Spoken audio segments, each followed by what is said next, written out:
Thank you, Gil, for coming on and joining me on the podcast today. You are the founder and chief scientific officer at InsideTracker, a company that has a platform which basically helps people analyze their blood and their biomarkers and applies different algorithms and scientific databases to help people sort of find their optimal zones and actually provides nutritional and exercise, supplement, lifestyle related interventions so people can hopefully get healthier. And one of the really cool products you guys have is basically this product called InnerAge, where people can sort of determine their biological age, different from your chronological age, which you know, of course, in years, actually tells you how old your body sort of seems to be. So really cool product. And you've been in the space for a long, long time, one of the foremost experts in the field of longevity, which is, you know, one of my favorite things to talk about here on the podcast. So really excited to have you on. For those who aren't familiar with you or with InsideTracker, it would be great to just get your story from as early as you're willing to start to where you are today and some of the decisions you made along the way. Sure. So first, it's a pleasure to talk with you, Jack. And I will start early. So from very young age, I was fascinated by the aging process. I wanted to live forever. I wanted to delay the onset of aging-related diseases. I wanted to improve the quality of life, and that's why I decided to study biology. I done my PhD in biology at the Weizmann Institute of Science in Israel. And then I moved to MIT and done my postdoctoral fellowship at one of the best labs that studied aging. During that time at MIT, I worked on processes such as the SIR2 process. I'm sure that a lot of your audience know or learn about it. I actually worked at the same lab that David Sinclair worked at, and it was a very interesting time. But during that time, I started to be exposed to the biotech pharma technology industry. And I realized that maybe I will contribute more to humanity if I will start my own company than being a professor in academia.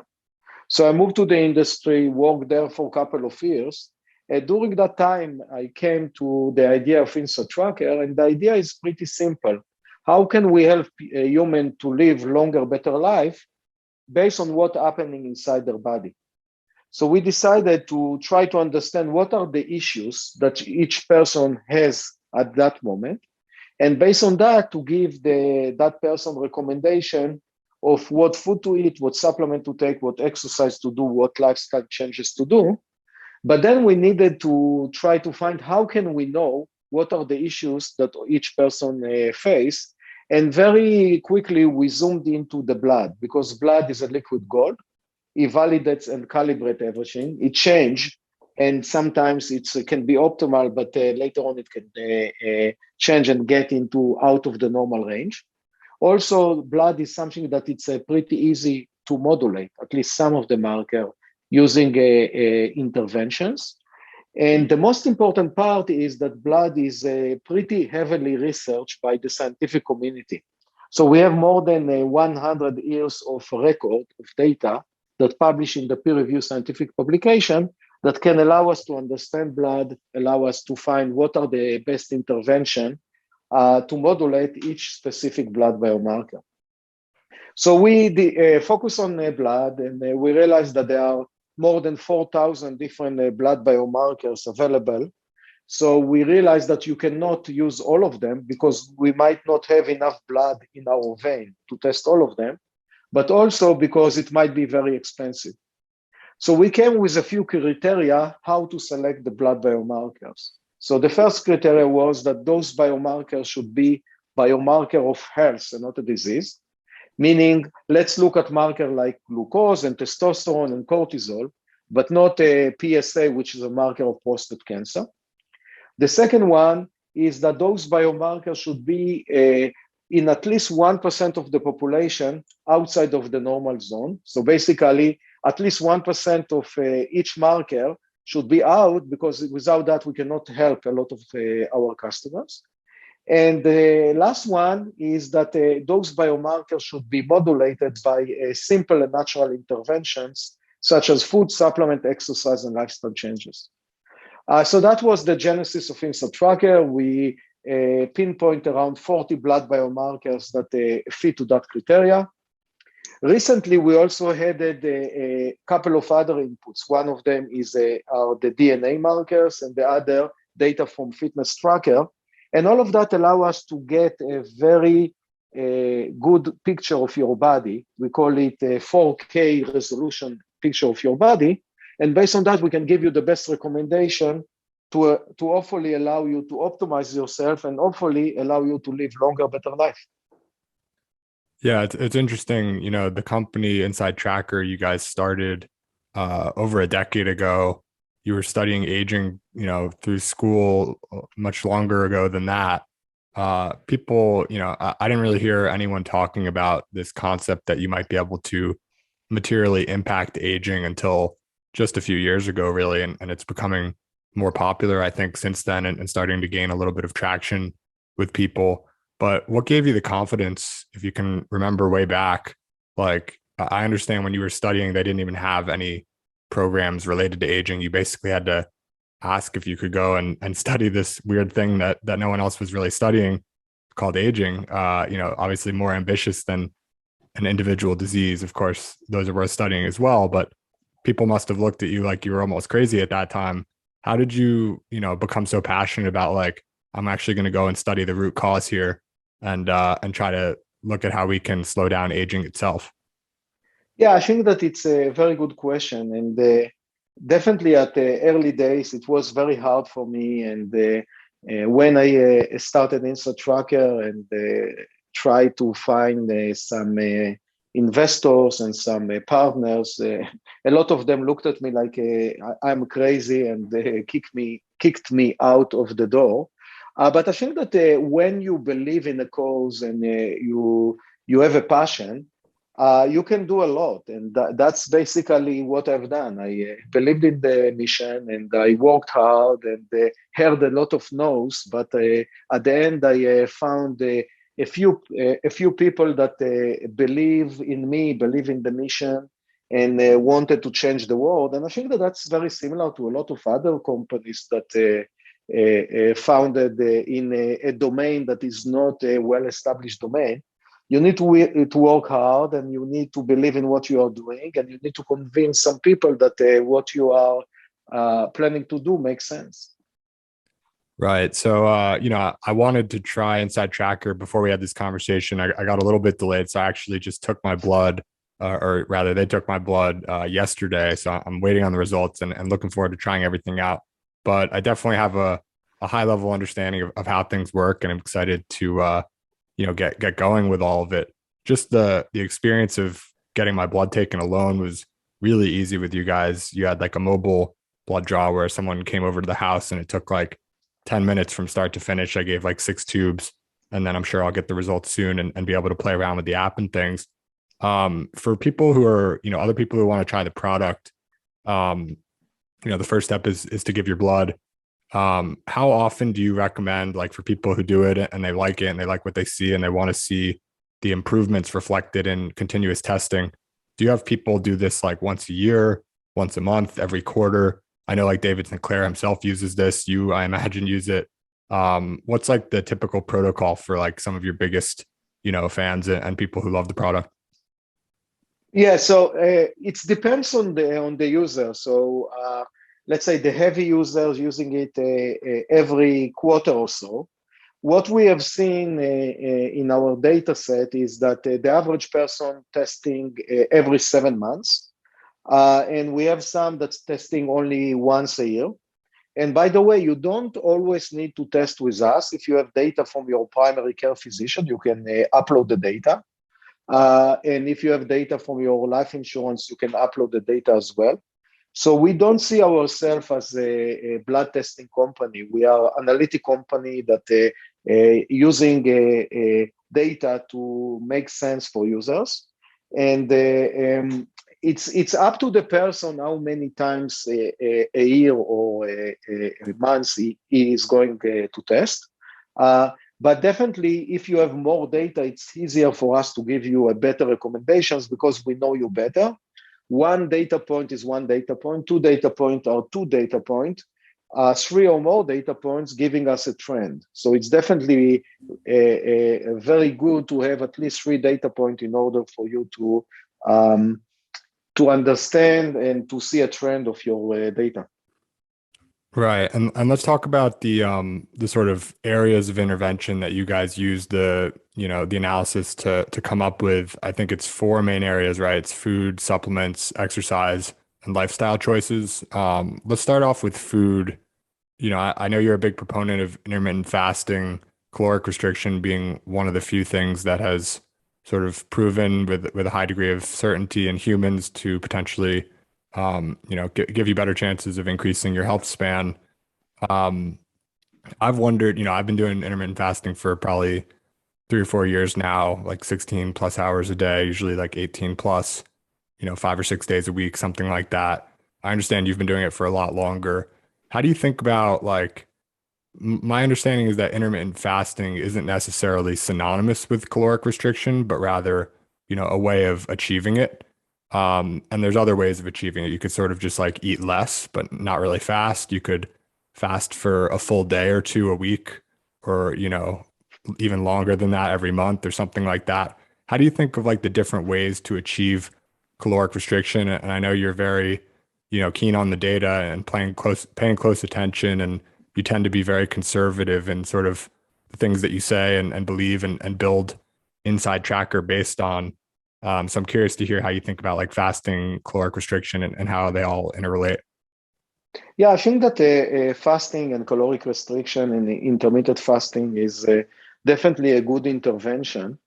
And as you alluded, there are many ways to do that. One of them is to do what you are doing, 8 and 16. So basically 16 hours of fasting and 8 hours of feeding. Actually, I'm using the same protocol more or less. Other protocols are saying, hey, eat normally for 4 days and then 1 day of fasting. Other ways to do it is 1 day on, 1 day off. Um, there are some companies that are selling kits that you can do, cut your calories significantly for 5 days, and you do it every month. So there are a lot of ways to do it. The bottom line is that the data show that intermittent fasting or caloric restriction have a lot of value in many model organisms, from yeast to worms to mice to monkeys. In a lot of them, there is a very significant data that show that they can caloric restriction can significantly increase the lifespan. In human, the data show that, let's say, most of those protocols have a very good outcome in losing weight, which is important, but also have a good outcome in markers that related to longevity, better lipid panel result, better glucose metabolism, better inflammation level, better heart rate. So there are a lot of plenty of data that show that those protocols show a good effect. I'm not sure that it's working for everyone. So some people will be hard for them to do it. Some people might not see those results. And that's why it is, again, important to measure and see whether it's working for you or not. So whether you can see a weight loss or whether you can see improvement in those biomarkers. And if you cannot see it, maybe it's not the best protocol for you. But at a high level, I'm a big fan of those protocols. Yeah, and so I mentioned the four interventions earlier. I think you guys tend to start with food before, for example, recommending a supplement. Like if you can get it through your diet, I think you generally want to do that. Correct me if I'm wrong. And so, what else within like sort of the food category, you might recommend someone try fasting? What else sort of stands out? Obviously, it's all personalized, and that's the whole point of the thing where, these are recommendations for you, not just generic, but Yeah. what are some of the most commonly, first, if you want to do like the 80-20 thing, sort of the easiest, lowest hanging fruit, what are some common recommendations that you've seen or believe sort of lead to promising results for people? Yeah, so if you, let's say that you haven't done InsideTracker and you want to have high-level recommendation, and I agree with you, that's the 80-20. You can get the 80% with a general recommendation, but if you want to get the top 20%, you need to know what's happening in your body. So the high level is try to not eat any food that is not natural. So try not to eat food that come in a container, industrial food. So that's something that usually it's not good for us. Another thing that it's very important is to take care of your sleep. Especially in our generation, we are using many digital devices, and we are using them at the last moment, and we are not taking care of the sleep hygiene, and that's something that it's very important, and you need to change a bit your lifestyle to take care of it. Another important thing is exercise. Exercise have been shown to be very beneficial for all of us, but some of us are taking it to the extreme. So exercise, but don't kill your body. So for example, if one day you don't have time to exercise, don't come and cut the amount of sleep in order to exercise. Keep the sleep and try to cut something else. Maybe don't watch the last episode of a specific series at Netflix and go and exercise then. Some other things that are important are what we discussed before, like intermittent fasting is something that can definitely help us. And I'm not sure it's easy because we are cutting the calories or whether we are eating too much in our generation. And as you know, a lot of us are obese or overweight. So we don't need to eat every half an hour. And it's good to have some gap between meals. So that's another thing that it's pretty important for us to do. Then you have about what you drink and what you eat. So especially with drink, don't drink too much alcohol. Don't over charge your liver and allow the liver to recover. And if you drink alcohol, try not to drink it too late because, again, most of the time it's influence your sleep. Sometimes it's not, but again, if you want to know that, InsideTracker can help you with that as well. So those are a few examples of something that is more general. Yeah, that's super helpful for like the 80-20 high level for people who just Yeah. want to start. It's interesting. I mean, there's a couple places I want to go from here, but like what's interesting to me is that I talk to experts like yourself in the space, and it seems like there's a lot of promising drugs being, tested and in clinical trials and things like that. And then there's all these different interventions. But today, like the only things that we're certain about tend to be relatively sort of commonly known, exercise, get some sleep, eat reasonably well, stay away from processed foods, things like that. Intermittent fasting is a little bit, I think, newer of sort of a commonly recommended thing, but there's not yet like, take this pill, it's definitely going to help you. Do this untraditional thing, it's definitely going to help you. Do you think that in the next, 5, 10, 15, 20 years, do you have any expectation that we're going to sort of hit this point after which there's like a flood of incoming things, or is it just going to be sort of maybe trickle in here and there and we got to get lucky? What are your expectations for sort of how that 80-20 advice might change in the next decade or two? Yeah, I think that it will be hard to do to increase the 80-20 to, let's say, 95-5. And I think that maybe it will go even into the other direction, that it will be 70-30 or 60-40, in the sense that the personalization will become more and more important. I think that it's very important today, but it's not clear to the general audience how important it is. Because if you have a low iron and you don't know that you have a low iron, you don't know that you need to work on that. Or if you have a low B12 and you don't know that you have low B12, you don't know about it. Or if you have low testosterone and you don't know about it, you don't know about it. You don't know that you need to take care of it. So I think that we call it the 80-20, but actually it can be much higher if you are really testing. And we have a lot of users that tested, everyone have an issue. I don't know anyone, and we tested a lot of people that don't have an issue that is pretty specific for him or her. And when you know that, then you can take care of it and treat it. So I really believe that it will change from 80-20 to maybe 60-40. Yeah, that's really interesting. Basically, just learning that the personalization actually matters way more than we've typically thought that it was or historically thought that it was. You bring up something interesting. Everyone has an issue. I think part of that is probably like people might be listening and they're like, well, I go to the doctor and the doctor tells me, there might be a couple of things a little bit out of balance, but generally like no big issue. Like I'm fine. I think you guys apply a little bit of a higher threshold, right? You're not aiming to, for people to come back with their blood and their biomarkers being just sort of normal or in range. You're actually, I think, defining an issue, and correct me if I'm wrong, but like an issue would be sort of any material distance away from being optimal. And so that's like a higher threshold that's applied where your doctor might say you're fine, but InsideTracker will say, maybe still say you're fine, but like, here's some room for improvement that you have in this biomarker or that biomarker.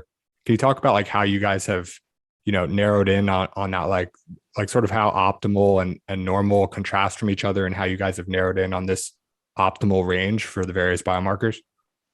Yeah, this is a key point that you raised about the difference between normal and optimal. So let's start by how the medical community define the normal. What they are doing is actually each lab look at, let's say, 10,000 patients that they have that, let's say, tested for glucose, okay? And basically, they are looking at the result of all the 10,000 and trying to find what is the mean of the data, basically what is the middle of all of that data. And then they are looking at 2 standard deviation above and below, and that's basically the normal range, okay? But if you think about it, this normal range include healthy people and sick people, because who is usually get tested for those markers? The majority of them are sick people. So we saw that that's wrong, that first, our normal range is defined by everyone. And second, that the normal range is a normal for everyone. So it doesn't matter if you are young or old, athletic, active, or a couch potato, male or a female, Caucasian or Asian, all of us have the same normal range. So we developed an optimal range for each marker based on data from a peer-reviewed scientific publication and based on our database and other databases. And when we done that, we always look at the healthy people only. We're not looking at the people that have some issues. And based on that, we developed the optimal range. So the optimal range is unique for each specific subpopulation, but it's also include, as much as we can, only have healthy people. So always the optimal range is consumed by the normal range, meaning that it's much more narrower. And then if you are in the normal range, but you are not optimal, we can still give you some recommendation and try to help you to get into the optimal range, because if you will stay in the optimal range, by definition, you will never be out of the optimal range, and you have a better chance to continue to be healthy. So that's basically the idea of the optimal range. Yeah, it's very cool. And sounds like, you just sort of laid it out, but there's issues with the normal range. It's not, there's a difference between normal and optimal, obviously. And I think anyone who's going to the lengths to, use something like InsideTracker, or even just people who are experimenting with wearables and different diets and trying to be healthy, I think they would want to strive for the optimal. I've gotten tests back in the past where it's like, I'm on like the low end of like what seems to be a very large range that's considered in range or normal. And I'm like, well, is the low end the good end, or is the high, do I want to be on the high end? So I'm like barely within the range, or is it somewhere in between there? And it sounds like you guys have done a lot of work to narrow that range. And it sounds like it makes a ton of sense. I'm looking forward to getting my results and sort of starting my journey. I'm very excited about that. And I know, David Sinclair uses the product. You're an expert in the space, worked with Lenny Garante. Like there's enough signs for me there where I'm like, I feel like I'm getting involved in this very cool product that's very early.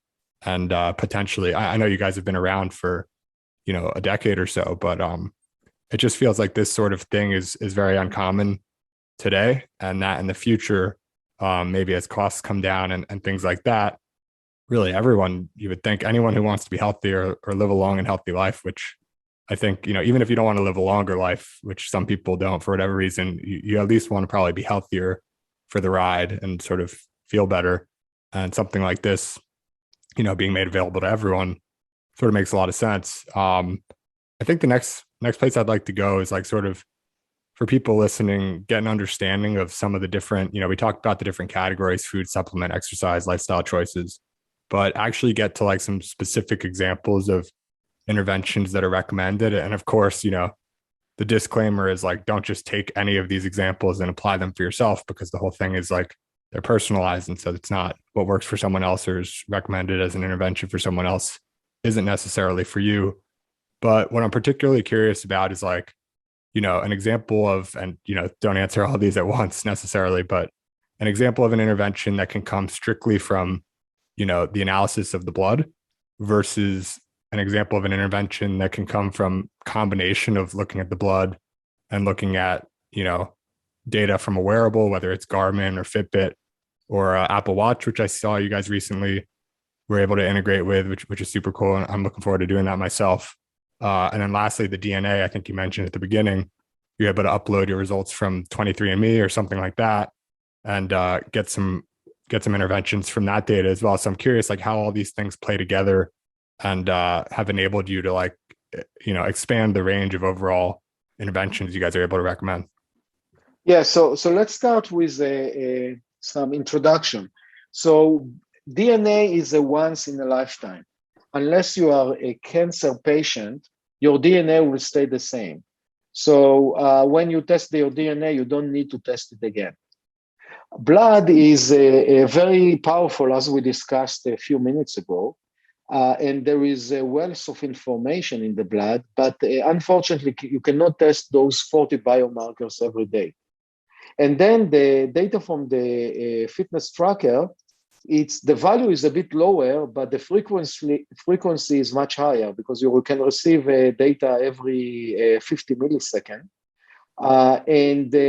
Because of that, I see the blood as the mountain. Every time that you receive blood result, it's amazing, it's exciting, it might change very significantly what you are doing. But it's happened every 3 to 12 months. So you have a mountain every 3 to 12 months. And then between the mountains, you have hills of data that come from the fitness tracker that can come, let's say, for our discussion every day. So you can receive from that the resting heart rate, the deep sleep, the REM sleep, the total sleep, and so on. So from the blood, you can receive data that, for example, you have low iron. And or let's say that you are too stressed because your cortisol is high. And then we can give you a recommendation. What should you do for that? So let's take the cortisol as an example.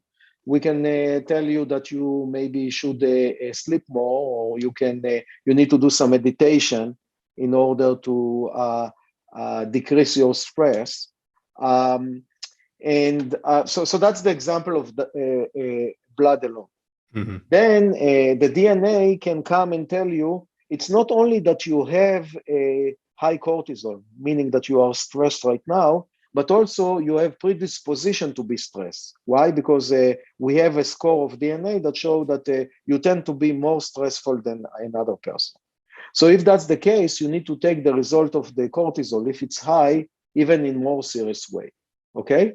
Then you can also look at your resting heart rate, or look at the level of the markers of sleep and see that maybe they are also high. So let's assume that you have a high resting heart rate, which is not good, and you also have high cortisol, which is also not good. That means that your resting heart rate is a very important variable that you need to pay much more attention than, let's say, if your cortisol is not high. So that's how we are combining between the DNA, blood, and fitness tracker data. Yeah, and so you mentioned I like this analogy of the mountains and the hills, and then the daily information from the wearables. Um, Help me understand why does the blood need to be, or I guess the wearables in that example were the hills. I missed the DNA is fixed. The blood is the mountains and the wearables are the hills. And so that's sort of how the data comes in.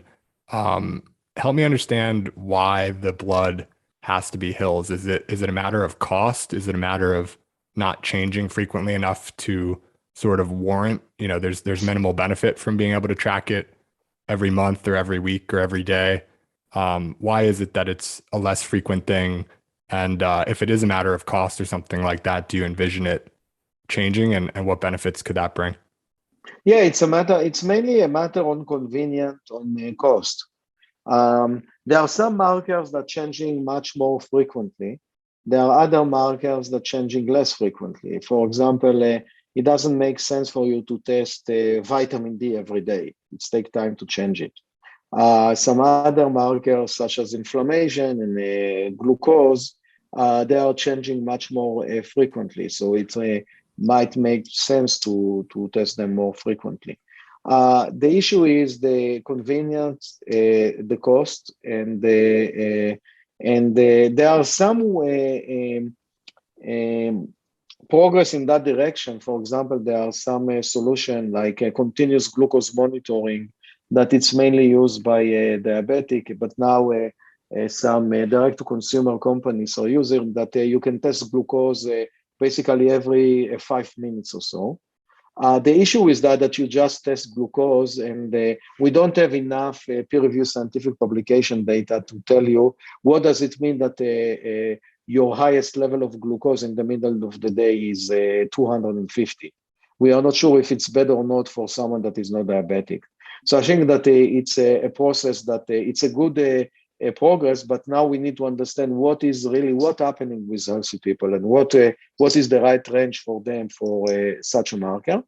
And second, currently it's only for glucose. Some companies are now working on adding keto bodies and alcohol and other markers that will be in the continuous measurement domain.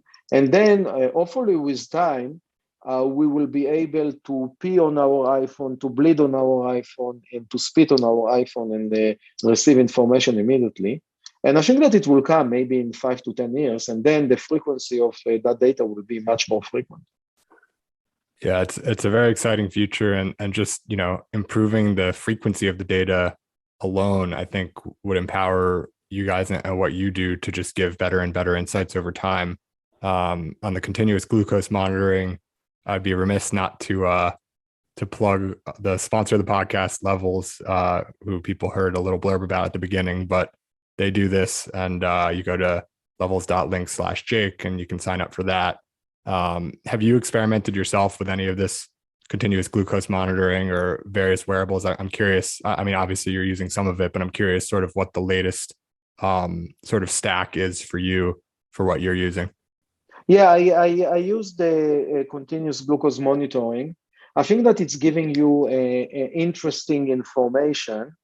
I think that there are a few issues with that. I mentioned the first one that there is not a strong data that show any advantage for a healthy person to use the continuous glucose monitoring. So let's say that it's more entertainment than the wellness or health, which is okay. I think that's good to collect the data. But what I will say to the users, be careful and don't make too much of that. And when I used it, it's consume a lot of my time and my effort because suddenly you have another baby that you need to take care of and to give an attention. So I'm not sure that in the current time, the value of the data or the information that you receive comparing to the amount of time that you need to invest on it and the cost and the unpleasant of having needles in your arm, and at least for me, it wasn't pleasant to sleep with it, is worth the cost. But, everyone should make his own or her own decision. So that's my experience with something like levels. Yeah, and I totally get what you're saying, and I actually really appreciate, having listened to you on other podcasts and the like. I think versus a lot of people that I've heard talk in the space, you take just an extremely conservative view on things, and you really need to see a lot of proof to sort of come to the belief that it's something that you would recommend on a generic basis more than, personalized. For example, in this case, to diabetics, it can be very helpful. I think for me personally, just speaking to it a little bit, um, it's not even the product as much as wearing this thing and seeing the information makes me much more sort of aware and conscious and careful about, what I'm putting into my body. And just the fact, it does take time to record all of your meals or something like that.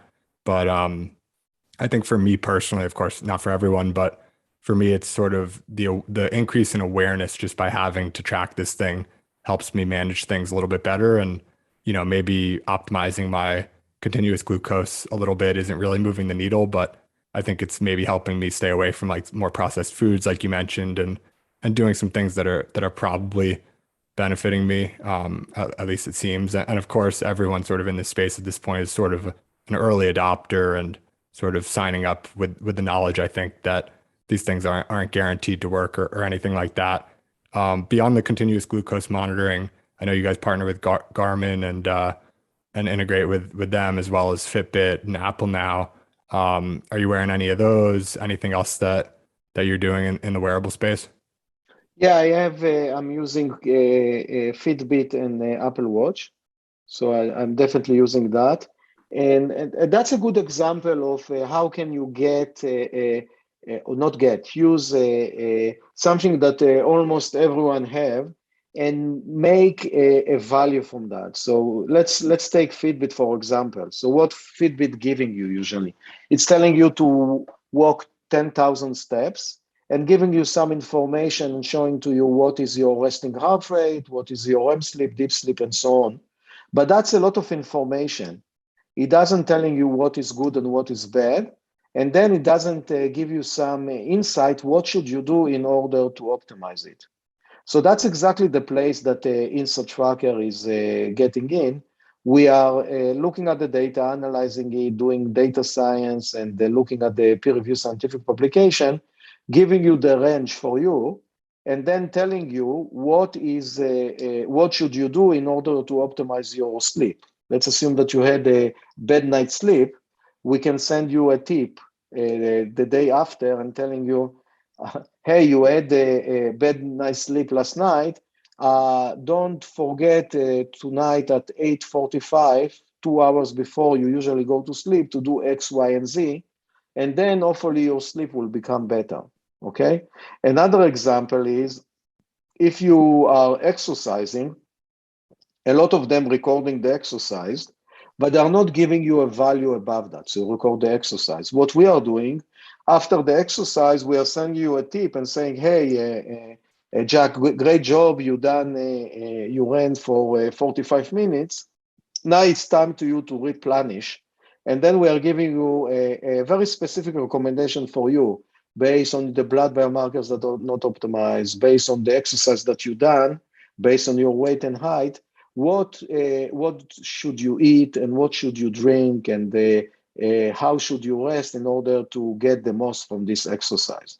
So those are a few examples that showing that you can take something that is a commodity and provide a lot of value to the users based on data and analytics.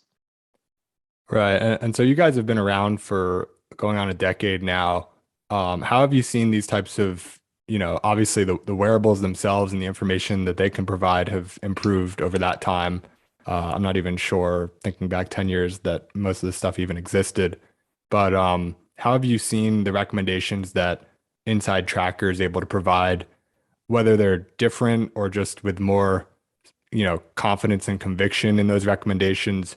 How has it sort of developed over the last decade? And for the decade ahead, what are you hopeful can continue in terms of improvement?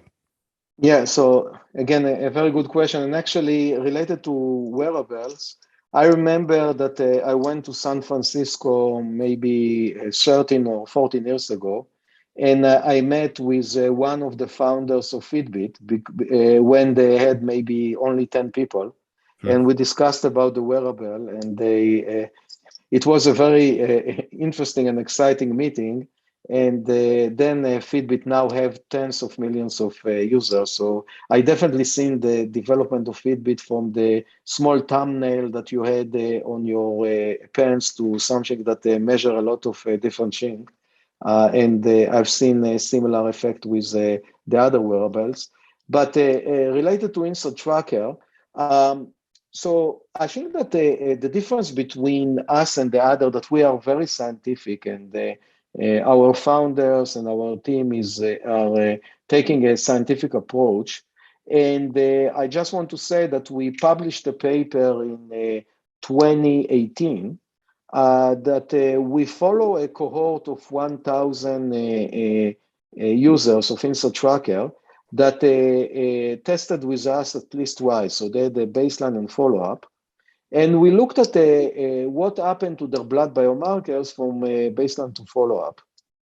This cohort also selected a different intervention because, as I said, we are a personalized wellness solution. So in total, they selected 525 different interventions, and the majority of them were selected only by one or two different users. So it was really a personalized solution experiment. And then we looked at a subpopulation that, for example, subpopulation that started with high glucose, subpopulation that started with high cholesterol, or subpopulation that started with low vitamin D. And have seen what happened with them from baseline to follow-up. And what we have seen that we observe a very significant, statistical significant, but also medical significant improvement in the blood biomarkers from baseline to follow-up in the subpopulation that started with the out of normal level of those markers. Again, it's an observational study, so I cannot say in 100% that it's because InsideTracker, but there is very high likelihood that it's indeed because InsideTracker.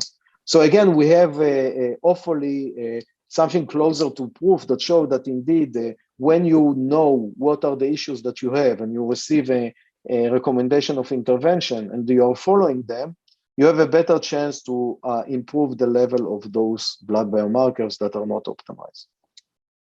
Yeah, I think, coming from you, given what I've heard from you, we talked about continuous glucose monitoring earlier and the way that you're, I think you have a very high threshold for saying that something is working and benefiting. And obviously, you have incentives to say that InsideTracker is working, but I certainly think that, you've applied a very high threshold to saying that's working. And even though it's just an observational study, it sounds like, there might be a lot to that.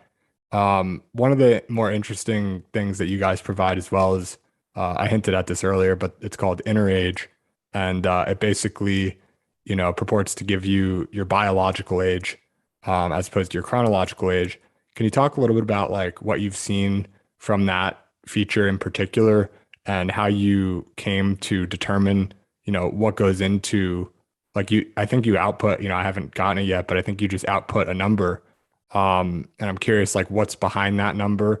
And have you had people who are, say, 50 years old come in and their biological age turns out to be 40, or, similarly to that? I understand, some people come in and, on their baseline, they'll get a biological age of, say, 45, and then they're able to work in some of these interventions, and their follow-up, it might say that they're 43 or something like this. Do you put a lot of weight into actually people being able to not just maintain, good health, but actually like decrease their biological age potentially as they get older? Yeah, so let me start with the development of InnerAge. So as I said at the beginning of the podcast, my passion is and was to allow us to live longer, better lives. So it was natural for us to develop something that will allow us to estimate our biological age in contrast to our chronological age. And luckily, as you said before, I have I'm working together with Lenny Guarente and David Sinclair, which are, let's say, the leaders in the aging research. And we decided to develop together the concept of InnerAge. And we done it in from 2013 to 2015. We basically looked at the peer-reviewed scientific literature and tried to find what are the blood biomarkers that related to longevity. And together we developed the InnerAge. Recently, because our database becomes so powerful and so big, we decided, instead of extracting those information for the peer-reviewed scientific publication, to use our own database to develop the InnerAge.